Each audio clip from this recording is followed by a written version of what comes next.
Bwana Yesu asifiwe. Neema ya Mungu ambayo inatuweka hai na salama hata wakati huu. Najua pamoja na yote ambayo tunayapitia, lakini ni Mungu ambaye anatupa pumzi na uhai huu. Basi katika siku hii ya leo natamani tukaweze kujifunza ama tukaweze kutafakari kwa ufupi juu ya somo ambalo linaenda kwa kichwa cha kumheshimu Mungu dhidi na kabla ya vyote na wote. Kumheshimu Mungu dhidi na kabla ya vyote na wote. Tuombe. Nakushukuru Mungu wetu na Bwana wetu, asante kwa ajili ya neema na rehema zako, asante kwa ajili ya uzima na afya ambao umeweza kutupatia Mtakatifu. Na kuomba peke yako ukaweze kuwa pamoja nasi Mtakatifu, hata wakati na majira haya tunapoenda kutafakari neno lako, ukaweze kuwa pamoja nasi. Roho yako Mtakatifu kapate kutufundisha na kutuongoza. Katamalaki Mungu mwenye nguvu, katika jina la Yesu Kristo wa Nazareti, kwa nasi mwanzo hata mwisho, kwa jina na kwa damu yako takatifu. Amen. Bwana Yesu asifiwe. Tutaongozwa na neno la Mungu kutoka katika kitabu cha kwanza cha Samueli. Kitabu cha kwanza cha Samueli, ile sura ya pili, kuanzia mstari wa 27 hadi ule wa 29. Kitabu cha Samueli cha kwanza, mstari ule sura ya pili, mstari wa 27 hadi wa 29. Neno la Mungu linasema: Kisha mtu wa Mungu akamwendea Eli, akamwambia, Bwana asema hivi, je, mimi sikujidhihirisha nafsi yangu kwa nyumba ya baba yako walipokuwa katika Misri, wakitumikia nyumba ya Farao? Je, sikumchagua yeye katika kabila zote za Israeli ili awe kuhani wangu, apande madhabahuni kwangu na kufukiza uvumba na kuvaa naivera mbele zangu? Nami sikuwapa watu wa mbari ya baba yako dhabihu zote za wana wa Israeli zilizotolewa kwa moto? Kwa nini basi mnaipiga teke dhabihu yangu na sadaka yangu nilizoziamuru katika maskani yangu? Ukawaheshimu wanao kuliko mimi, mpate kujinenepesha kwa sadaka zote za watu wangu Israeli zilizo njema. Bwana Yesu asifiwe. Hapa tunaona ni habari ya ujumbe ambao Mungu aliweza kutuma kwa kuhani Eli, akiwa anamwambia au anamuonya au anamuuliza kwa habari ambazo ameweza kuzitenda.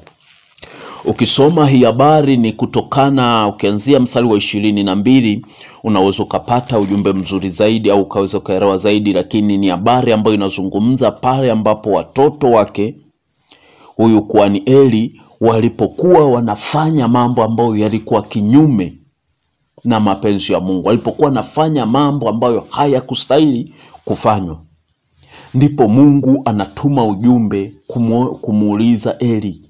Na hapa tunaona katika mstari wa 29 anasema kwamba kwa nini ukawaheshimu wanao kuliko mimi? Ukawaheshimu wanao kuliko mimi, maana yake kwamba ukawapatia heshima kubwa watoto wako, ukawaogopa watoto wako zaidi kuliko Mungu. Bwana Yesu asifiwe. Sasa katika hili somo letu nasema kumheshimu Mungu dhidi na kabla ya vyote na wote. Maana yake kumpatia heshima Mungu kuliko kitu chochote ulicho nacho. Haijalishi kina thamani kiasi gani kwako, haijalishi ni cha muhimu kiasi gani kwako, lakini Mungu ni wa muhimu zaidi ya hivyo vitu, kwa sababu vyote tulivyo navyo ni Mungu ambaye anatujalia. Hata uhai tulio nao ni kwa neema ya Mungu ambaye anatutunzia, ambaye anatupa pumzi, anatupa uhai, anatupa kwamba tuendelee kuishi. lakini pia kumheshimu Mungu zaidi ya watu wote. Haijalishi hao watu wana ukaribu kiasi gani kwako, haijalishi hao watu wamekusaidia kwa kiasi gani, haijalishi hao watu umewapenda kwa kiasi gani, haijalishi hao watu wana nafasi ipi kwako, lakini Mungu anatakiwa kuwa na nafasi ya kwanza kabla ya hao watu. Na inatupasa kuweza kumpatia Mungu heshima iliyo kubwa zaidi kabla ya hao watu. Bwana Yesu asifiwe. Tunapozungumza habari ya kumpa Mungu heshima, maana yake ni kumpatia Mungu kipaumbele kwa kusimamia mapenzi yake na kwenda katika njia zake bila kujali mazingira.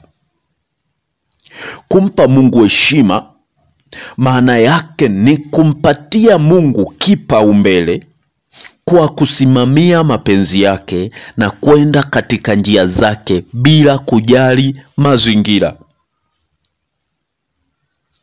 Yaani maana yake ni kwamba Mungu awe wa kwanza, lile lililo la Mungu liwe la kwanza. Ukijua kwamba Mungu hapa anahitaji nini kifanyike, yaani hicho ndicho kipewe kipaumbele, kile ambacho Mungu anataka kifanyike, bila kujali kwamba wengine, wanadamu wengine wanaokuzunguka wanataka ufanye kitu gani au wanataka usimamie kitu gani. Lakini kile ambacho Mungu anataka usimamie ndicho ambacho natakiwa kukisimamia. Hapo ndipo unampatia heshima, unampatia uthamani, unaonyesha kwa kiasi gani Mungu ana uthamani mkubwa katika maisha ya kwako. Huwezi kumpa Mungu heshima anayostahili mpaka umejua uthamani wake kwako. Yaani manake kitu ambacho kwamba, yani kitu cha muhimu katika kumpatia Mungu heshima, tafuta kwanza kumjua Mungu vizuri. Ukimjua Mungu vizuri ndipo utaweza kumpatia ile heshima anayostahili. Kwa sababu upo wakati ambao tunaenenda isivyo tustahili na kushindwa kumpatia Mungu heshima anayostahili kwa sababu hatujamjua vizuri. Hatujajua kwamba hata katika yale mafanikio tulionayo, iwe ni kwa kiasi kidogo ama kwa kiasi kikubwa kiasi gani, iwe umefikia pale ambapo unatamani ufike au bado hujafika pale ambapo unatamani ufike, tunashindwa kutambua kwamba ni nani ambaye ametuwezesha kuweza kufika mahali hapo. Upo wakati tukiangalia mahali tulipo, tukiangalia kwamba tuko salama, tukiangalia mafanikio tulionayo, tunaona kwamba kuna watu fulani ndio ambao wametusaidia, ndio ambao wametufanikisha. Lakini ukijua ya kwamba Mungu ndiye ambaye aliwatumia hao watu waliokusaidia, Mungu ndiye ambaye aliachilia, aliruhusu hata wewe kuwa hai pamoja na changamoto zote ambazo ulipitia, ni Mungu ambaye aliruhusu kwamba uendelee kuwa salama. Ni Mungu ambaye aliruhusu kwamba katika yote ambayo umepitia, lakini uendelee kuwa hai, maisha yako yasipotee, maisha yako yasiangamie. Utaweza kumpatia heshima ya kwake, utaweza kumpatia kipaumbele. Kwa sababu hata huyo mtu ambaye unaweza ukamwangalia na kumheshimu sana kuliko Mungu, ukijua ni yeye ambaye aliweza kukuvusha, ukijua ni yeye ambaye aliweza kukusaidia, kesho na kesho kutwa huyo mtu anaweza siwepo. Kesho na kesho kutwa huyo mtu anaweza sikuthamini tena kama jana.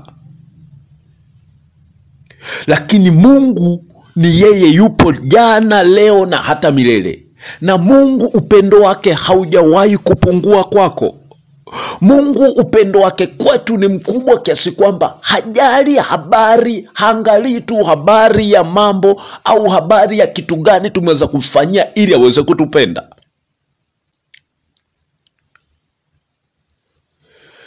Lakini mwanadamu upo wakati ambao anachoka, hakupendi tena, kwa sababu pengine alikufanyia kitu fulani akitarajia kupata kitu fulani kutoka kwako, lakini pale ambapo ataona kile alichotarajia kukipata hajakipata kwa wakati ule aliotarajia, upendo wake kwako unaweza ukaisha. Au pengine yawezekana sio kwamba kile alichokitarajia hakioni, lakini pengine kuna mtu mwingine ambaye ameona kuna kitu kikubwa zaidi anaweza akapata kutoka kwake. Kwa hiyo anahamisha ule upendo kutoka kwako, anaanza kumfanyia yaliyo mema au kumpenda zaidi yule mwingine. Kwa sababu gani? Upendo wa mwanadamu mara nyingi unaangalia nitapata nini kutoka kwa huyu mtu.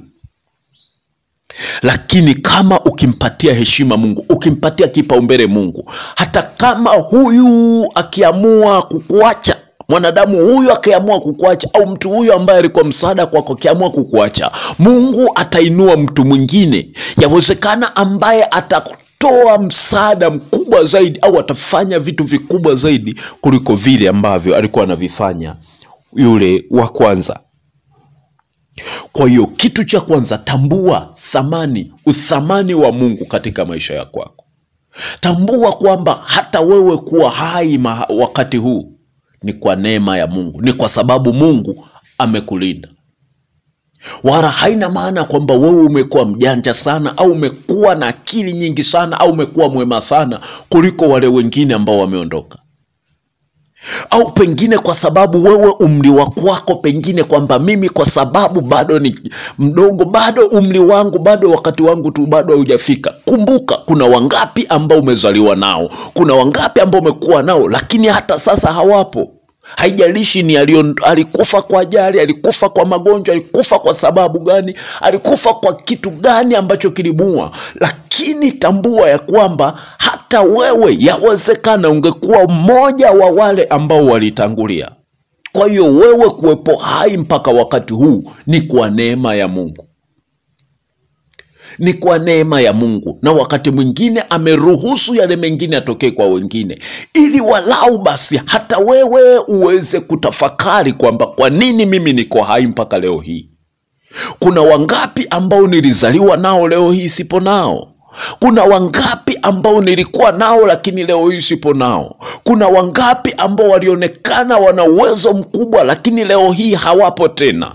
Kumbe inachoonyesha ni kwamba ni neema ya Mungu ambayo inatuweka hai. Sio kwa sababu ya mali ulizo nazo, sio kwa sababu ya vitu ulivyo navyo, wala sio kwa sababu nyingine wa yoyote. Kwa hiyo uthamani wa Mungu ukiongezeka kwako, uthamani wa Mungu, ukadri ambavyo unazidi kumthamini Mungu, ndivyo ambavyo unapata nafasi ya kuweza kumheshimu Mungu zidi ya kila kitu na vitu vyote. Na kadri ambavyo unazidi kumpatia Mungu heshima, ndivyo ambavyo unazidi kuvuta baraka za Mungu kuja katika maisha ya kwako. Bwana Yesu asifiwe. Katika kumheshimu Mungu, imetupasa kutumia mamlaka yoyote tulionayo kukemea uovu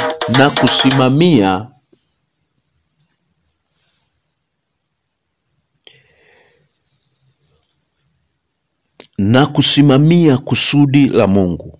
Imetupasa kutumia mamlaka yoyote tulionayo kukemea uovu na kusimamia kusudi la Mungu.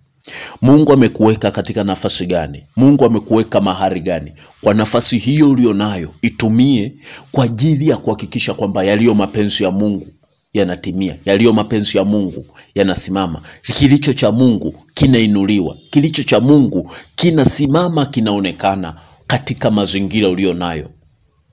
Iwe ni umepewa ni nafasi, iwe ni serikalini, iwe ni nyumbani, iwe ni mahali popote pale, popote ulipo na sauti, popote ambapo unaweza ukasimama ukatoa sauti ikasikika, basi itoe sauti kwa ajili ya kulitangaza lililo kusudi la Mungu na kukemea lililo ovu ambalo halipendezi machoni pa Mungu. Kwa njia hiyo unamheshimisha Mungu na jitahidi kuchukua kila hatua zilizostahiki kwa nafasi ulionayo ili kuweza kulitetea kusudi la Mungu. Bwana Yesu asifiwe. Kwa njia hiyo unaonyesha ni kwa kiasi gani unampenda na kumheshimu Mungu wako. Na tunapozungumza au unaposimamia kusudi la Mungu au mapenzi ya Mungu, haijalishi sasa kitakachosimama mbele yako au ni kitu gani itabidi kiondolewe ili mapenzi ya Mungu yaweze kusimama, ili lililo la Mungu liweze kusimama. Kama umemheshimu Mungu dhidi ya hivyo vitu, hautaona hasara kuvipoteza hivyo vitu kuliko kupoteza kilicho cha Mungu. Ndio maana hata katika mistari tuliyosoma tunaona kwamba Mungu anamwambia Eli kwamba kwa nini ukawaheshimu watoto wako. Anazungumza habari ya kwamba pamoja na sadaka zote ambazo nilipatia nyumba ya baba yako, manake ambazo niliachilia, vitu vyote, baraka zote ambazo niliachilia kwako, kwa nini mnazipiga teke, mnazifukuzia mbali? Manake zile baraka, vile vitu vyote ambavyo pengine Eli alijua kwa kuwakingia kifua, kwa kuwalinda watoto wake ili uendelee kubaki katika ukuhani, pamoja na kwamba wanaenenda katika njia zisizostahili. Kwa hiyo zile sadaka ambazo au vile vitu ambavyo walikuwa wanavipata wataendelea kuvipata, lakini Mungu anamwambia kwa njia hiyo, sio kwamba unaziteka au unazingangania hizo baraka, lakini unazisukumia mbali.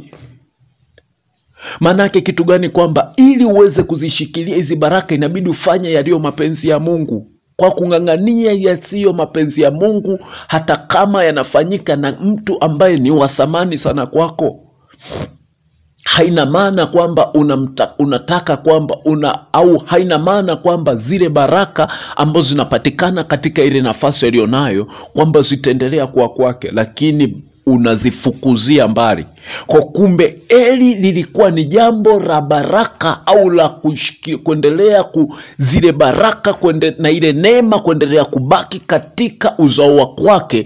Ilitakiwa awaondoe watoto wake au ashughulike na makosa ya watoto wake au awajibishe kadri inavyowezekana kwa ajili ya kumheshimisha Mungu. Kama ni kuondoa katika nafasi ya kwake, ya kwao, ilitakiwa awaondoe katika nafasi ile. Kwa sababu gani? Kwa sababu wamenenda tofauti na ambavyo inavyopasa kuweza kuenenda. Kwa sababu kwa kadri alivyowangangania, Mungu anasema umewaheshimu hawa watu kuliko mimi. Ukitaka manake kwamba mjinenepeshe kwa hizi sadaka, mjinenepeshe kwa hizi baraka za hii nafasi, lakini kwa njia hiyo unazifukuzia mbali hizo baraka. Bwana Yesu asifiwe. Kwa hiyo hata kama ni mtu wako au ndugu yako wa karibu, usione haya kumwondoa katika nafasi aliyopo ambayo una mamlaka nayo, ikiwa atashindwa kuenenda vile impasavyo. Hata kama ni mtu wako au ndugu yako wa karibu, usione haya kumwondoa katika nafasi aliyopo ambayo una mamlaka nayo, ikiwa atashindwa kuenenda vile impasavyo. Bwana Yesu asifiwe. Kwa njia hiyo unaonyesha kwa kiasi gani ambavyo umemheshimu Mungu. Ndiyo namna pekee ambayo unaweza kumheshimu Mungu na kuhakikisha kwamba kusudi la Mungu linasimama na baraka za Mungu na neema ile ambayo Mungu aliachilia ikaendelea kuonekana hata katika vizazi vinavyokuja. Bwana Yesu asifiwe. Kwa sababu hapa, na hii haionyeshi tu kwamba Eli sio kwamba alikuwa hajawajibika kwa namna moja ama nyingine. Sio kwamba alikuwa hajajua wala hajafanya chochote, lakini inaonyesha kwamba kuna vitu ambavyo au kuna mamlaka ambayo bado alikuwa na uwezo, kuna jambo ambalo alikuwa bado ana uwezo wa kuweza kulifanya juu ya makosa ya watoto wake, lakini hakuweza kufanya. Kwa sababu ukisoma katika hiki kitabu cha Samueli sura ya pili, kitabu cha kwanza cha Samueli sura ya pili kuanzia mstari wa 22, neno la Mungu inasema, basi Eli alikuwa mzee sana, naye alisikia habari za mambo yote ambayo wanawe waliwatenda Waisraeli, na jinsi walivyolala na wanawake waliokuwa wakitumika mlangoni pa hema ya kukutania. Akawambia, mbona mnatenda mambo kama hayo? Maana nasikia habari za matendo yenu mabaya kwa watu hawa wote. Sivyo hivyo wanangu, kwa maana habari hii ninayoisikia si habari njema. Mnawakosesha watu wa Bwana. Mtu mmoja akimkosa mwenzake, Mungu atamhukumu, lakini mtu akimkosa Bwana, ni nani atakayemtetea? Lakini hawakuisikia sauti ya baba yao, kwa sababu Bwana amekusudia kuwaua. Na yule mtoto Samueli akazidi kukua, akapata kibali kwa Bwana na kwa watu pia. Sasa hapa kitu ambacho najaribu tuangalia hapo ni kwamba hapa mwanzoni tunaona Samueli aliwaonya wale watu, lakini Mungu huku katika mstari wa 29 anasema, uliwaheshimu watoto wako kuliko mimi. Manake kwamba haikuwa tu swala la kuweza kuwaonya, manake kama aliwaonya hawakuweza kutii. Ili kumheshimu Mungu, angekuwa amemheshimu Mungu dhidi ya watoto wake, ilitakiwa awaondoe katika ile nafasi. Kwamba kama kwa matendo haya, kwa kazi, kwa hali hii ambayo au kwa maisha haya ambayo mnaishi, hamstahili kukaa katika ukuhani, awaondoe katika zile nafasi na kuweza kusimamisha watu ambao watastahili, ambao Mungu ataweza kupendezwa nao. Itakiwa awaondoe katika zile nafasi na amuulize Mungu, ni nani atakayesimama badala yake? Kwa sababu ni aheri asiwepo kuhani katika yale maeneo ambayo walikuwa wamekalia, kuliko kuwapo kuhani ambaye anawakosesha watu wengine, kuliko kuwepo mtu ambaye anaharibu kazi ya Mungu, anaharibu hadi watu wengine bila shaka walikuwa hawamuoni Mungu tena hata wakienda hekaluni. Lazima kuna watu waliacha kuweza kwenda ibadani. Kwa sababu gani? Waliona wale makuhani ambao wanawaongoza mambo mabaya machafu ambayo wanaweza kuyafanya. Hawakuona sababu tena ya kuweza hata kuendelea kumtumikia Mungu. Bwana Yesu asifiwe. Kwa hiyo pamoja na hayo yote, Eli hakuweza kutumia mamlaka yake yote aliyokuwa nayo, ambayo ilikuwa ndani ya uwezo wake, ili kuweza kushughulika na wale watu. Ndio maana Mungu anasema, umewaheshimu watoto wako kuliko mimi, kwa sababu hujatumia, pamoja na kwamba umewaonya sawa, lakini hukutumia mamlaka yote ulionayo katika kuwashughulikia au katika kuwawajibisha au katika kuhakikisha kwamba mapenzi ya Mungu yanasimama. Na hii yawezekana ilikuwa ni kwa sababu alikuwa anawapenda sana watoto wake, kiasi kwamba hakuwa tayari kuwapoteza ama kuwaondolea ile heshima ya ukuhani, ijapokuwa njia zao hazikuwa sawa.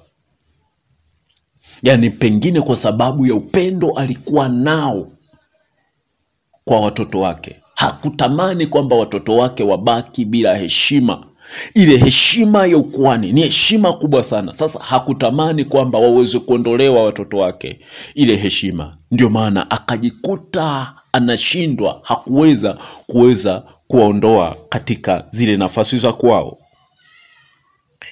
Lakini pia yawezekana hakuwa tayari kupoteza ukuhani katika kizazi chake, hata akalazimika kuwakingia kifua watoto wake. Pengine alijua kwa sababu ulikuwa ni ukuhani ambao unaenda kizazi kwa kizazi. Hakuwa tayari, alijua pengine kwamba nikiwaondolea ukuhani au nikiwaondoa katika nafasi hawa watu, hata nikamwomba Mungu akanipatia watu wengine ambao watasimama katika ukuhani, manake moja kwa moja ukuhani sasa utahama, utaenda katika hiyo familia nyingine. Sasa Eli pengine kwa kutokuwa tayari kupoteza huo ukuhani katika kizazi chake, akajikuta na wakiingia kifua watoto wake, ijapokuwa njia zao hazikuwa sawa. Lakini bado Mungu kwa njia hiyo anasema unapiga teke, unaiondoa hiyo heshima, kwa sababu lililo la Mungu litasimama, haijalishi. Yani Mungu akikusudia kama ni hiyo heshima kuendelea kubaki katika familia, anaweza kaja kainua hata watu katika vizazi vinavyokuja, ili tu lile kusudi la kwake liendelee kusimama. Kwa hiyo kwa kuogopa kupoteza ile nafasi, kung'ang'ania hata kama ndugu yako anaenda kinyume na mapenzi ya Mungu, anaenda kinyume na yale ambayo yanampasa, ukang'ang'ania ili usije ukaipoteza hiyo nafasi, unaweza ndo ukaipoteza mazima, kuliko ukatengeneza ukamheshimisha Mungu alafu ukamwacha Mungu afanye lililo la kwake. Lakini pia yawezekana hakutaka kukiri, yani Eli hakutaka kukiri na kuonekana kwamba ameshindwa kuwalea na kuwaongoza vizuri watoto wake hata wakahama katika njia. Yani Eli pengine alishindwa, hakutaka kuwawajibisha watoto wake kwa sababu hakutaka kukiri na kuonekana kwamba ameshindwa kuwalea vizuri na kuwaongoza vizuri watoto wake hata wakahama katika njia ya Mungu, wakaanza kufanya mambo yasiyofaa. Kwa sababu hiyo akajikuta sasa ameshindwa hata kumheshimisha Mungu, ameshindwa hata kumheshimu Mungu vile inavyompasa. Sasa hata mimi na wewe tujitafakari, ni kwa kiasi gani ambavyo tunamheshimu Mungu? Kwa sababu kama alikuwa anahitaji kulinda ile heshima ya kwake, akajikuta ameshindwa kumheshimu Mungu, ikawa ni hasara kwake pia. Kwa hiyo hata mimi na lazima kitu cha kwanza au kipaumbele cha kwanza tuweze kulinda ile iliyo heshima ya Mungu. Tuweze kulinda Mungu. Mungu anataka kitu gani? Tuweze kumheshimu Mungu kabla ya vyote, kabla ya watu wote, kabla ya kila kitu tulicho nacho, heshima tulionayo, mali tulionayo, kila kitu, kila nafasi tulizo nazo. Alafu Mungu mwenyewe atajua namna gani ambavyo atashughulika na maisha ya kwetu, atashughulika na mambo mengine katikati ya maisha ya kwetu. La sivyo, manake tutaenda kinyume na mapenzi ya Mungu. Na tukienda kinyume na mapenzi ya Mungu, uwe na uhakika kwamba kadri ambavyo unahama katika njia ya Mungu, ndivyo ambavyo hata zile baraka za kimungu zinaanza kuondoka. Hata kama ni mafanikio, ingine unaweza kusema kwamba hata ambao hawapo katika njia ya Mungu mbona wanafanikiwa? Yani yawezekana wakati mwingine hata tutakapohama katika njia ya Mungu, ukaona kwamba mafanikio yako yakaendelea kuwepo, lakini sio katika Mungu. Kwa sababu hiyo utabaki na mafanikio, lakini hayatakuwa furaha kwako. Yawezekana maisha yako yakaanza kuwa na mashaka, maisha yako yakaanza kuishi, maisha yakawa ni maisha ambayo kwa nje wanaokuangalia wanayatamani kwamba wafike mahali ulipofika, lakini wewe hauna furaha nayo. Hufurahii tena mafanikio ulionayo, yamebaki kuwa kama maonyesho. Lakini mafanikio ambayo yapo katika Mungu, kwa siku zote yanakuwa ni furaha hata kwako. Yanakuwa ni baraka, yani kwa namna ambavyo kwamba hata wewe unafurahia kile ulicho nacho. Hata wewe unafaidi kile ulicho nacho. Sio unakuwa na mafanikio ambayo hata wewe mwenyewe hayakusaidii chochote. Na wakati mwingine unaweza kukuta hata mafanikio yote uliyokuwa nayo yakaondoka. Kwa sababu gani? Umeshindwa kuweza kumheshimu Mungu. Kilichopatikana kwa Mungu lazima kitunzwe na Mungu mwenyewe. Kwa haijalishi katika hali ya kawaida itaonekana utapoteza nini ili kuweza kumheshimisha Mungu, lakini mheshimishe Mungu, alafu mruhusu Mungu aweze kufanya kwa namna yake ili kuweza kukulindia ulicho nacho. Mungu akubariki. Unaposikiliza ujumbe, usisahau kuwashirikisha na wengine, lakini katika yote pia usisahau hata kuomba kwa ajili ya viongozi wako wa kiroho, kuomba kwa ajili ya huduma iliyo ndani yako, kuomba kwa ajili ya makuhani, kuomba kwa ajili ya kanisa, ili kusudi la Mungu likapate kusimama. Omba pia kwa ajili ya viongozi, omba kwa ajili ya taifa, ili kulililo la Mungu likapate kusimama. Kila mmoja katika nafasi yake akaweze kusimamia kusudi la Mungu, ili kazi ya Mungu iweze kusonga mbele na utukufu wa Mungu ukazidi kuonekana. Hata maisha yetu yakapate kutawaliwa na nguvu za Mungu, hata tukaweze kuona utukufu wa Mungu